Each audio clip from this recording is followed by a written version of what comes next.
सत्संग जी, प्यार से बोलिए धन्यकार जी। आप सभी भक्ति से परिपूर्ण जीवन में हमेशा ही सत्य का आधार लेते हुए जीवन की यात्रा को तय कर रहे होंगे। इस स्वभाव के साथ दास विश्वंभर मिश्रा आज एक नए विषय के साथ आप सभी से रूबरू हो रहा है। आज का विषय है सुनना एक दिव्य गुण। साथ संगत, सारी दुनिया सुनने ना सुनने के कारण ही आगे भी बढ़ रही है और लड़ भी रही है। साथ संगत, अगर कोई बात सुन लेता है तो फिर बात बन जाती है। कहते हैं बने बातों से बात, फिर बात ही क्या है कि अगर कोई कह दिया और सामने वाले ने सुन लिया तो ये बात बन जाती है। लेकिन अगर कोई कह दिया और किसी ने नहीं सुना तो फिर वहाँ झंझट है, वहाँ पीड़ा है, वहाँ ये आ गया कि मेरी बात क्यों नहीं सुनी गई, वहाँ दुख हो गया। जितनी गहरी आसक्ति उतना गहरा दुख। अगर हम उम्मीद करते हैं और उसके अनुरूप कुछ नहीं होता तो सात्संगत दुख होने लगता है।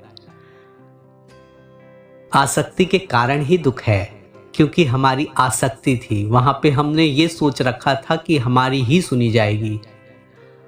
अगर ये सोचते कि जो होना है परमात्मा के द्वारा होना है तो शायद सुनने न सुनने का कोई फर्क नहीं होता।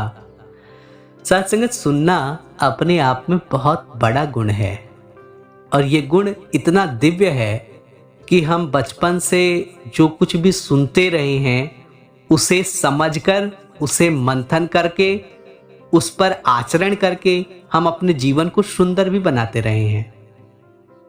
ठीक इसके विपरीत अगर हम गलत चीजों को सुनते समझते रहे हैं तो वो भी हमारे जीवन को हानिकारक बनाते रहे हैं। साथ संगत, सुनने के साथ साथ समझना भी जरूरी है। चाहे हम संतों की सभा में हो, चाहे दफ्तर में हो, चाहे घर के काम में, हर जगह सुनने का एक अलग ही महत्व है। कभी कभी सुनकर चुपचाप रहना भी बहुत सारी समस्याओं को दूर कर देता है। हर बात पे सुनने के बाद जवाब देना जरूरी नहीं होता, और अगर जवाब देने लगते हैं तो समस्या बढ़ जाती है। अगर जवाब सामने वाले के अनुरूप हो तो सही है, और जवाब अगर टेढ़ा हो तो वो समस्या का कारण बनती है। साथ संगत, सुनना ये भी दर्शाता है कि हमारा सीखने के प्रति कितनी निललक है, हम कितना सीखना चाहते हैं। साथ संगत, क्लास में अगर टीचर्स हमें सुना रहे हैं तो हम सुने तो फिर उनकी शिक्षा का लाभ हमें होता है। साथ संगत में महापुरुषों के जो भी वचन आ रहे हैं, अगर हम सुन रहे हैं, ध्यान पूर्वक सुन रहे हैं, तो उनके वचनों से हमारे जीवन का कल्याण होना है।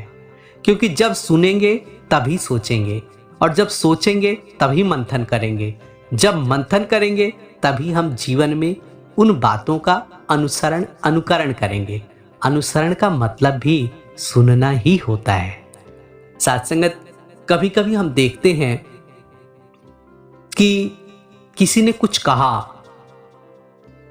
और हमें बुरा भी लग गया, लेकिन अगर हम सुन के ही रह गए तो शायद फिर उसके कहने न कहने का कोई फर्क नहीं पड़ता, और हमें बुरा भी लग के भी कि बुरा लग तो गया, लेकिन हमने उसको कुछ रिएक्ट नहीं किया, उसका प्रत्युत्तर नहीं दिया, तो शायद वो भी अचंभित हो जाएगा कि मैंने तो इसे बुरा कहा था और इसने तो कुछ भी नहीं कहा।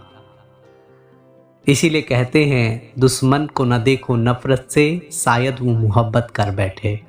कि वो तो बुरा कर रहा था, लेकिन आपने जब उसे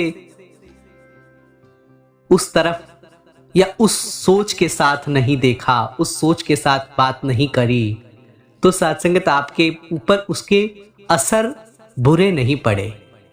आप जस के तस कमल की तरह न्यारे रहे। सत्संगत, सुनने से बहुत सारी चीजें समझ में आती हैं। कहते हैं श्रोता सुमति सुशील चिता वक्ता ज्ञान निधान। श्रोता कैसा होना चाहिए, सुनने वाला कैसा होना चाहिए, सुमति वाला, सुशील अच्छे स्वभाव वाला, और चित्त में बसाने वाला। मतलब कोई भी बात अगर कोई कहता है तो उसे मन में बसाए। और वक्ता ज्ञान का निधान, कि जहां से भी पूछा जाए, जैसे भी पूछा जाए, जिन विषय पे पूछा जाए, उन बातों का जवाब होना चाहिए। साथ संगत, सुनने के साथ साथ कुछ चीजें ऐसी भी होती हैं कि हमसे अगर कोई कुछ पूछता है तो केवल सुन के ना रहें, कभी कभी पूछने का, प्रश्न का उत्तर भी दिया करें। अगर कोई प्रश्न है तो उसके उत्तर भी बने हुए हैं।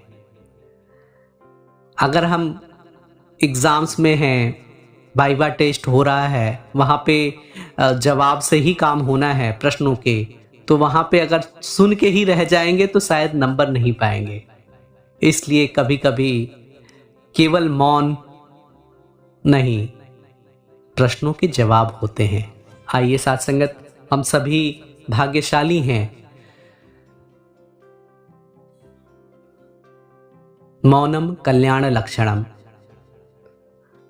इस बात को हमेशा अपने हृदय में रखें।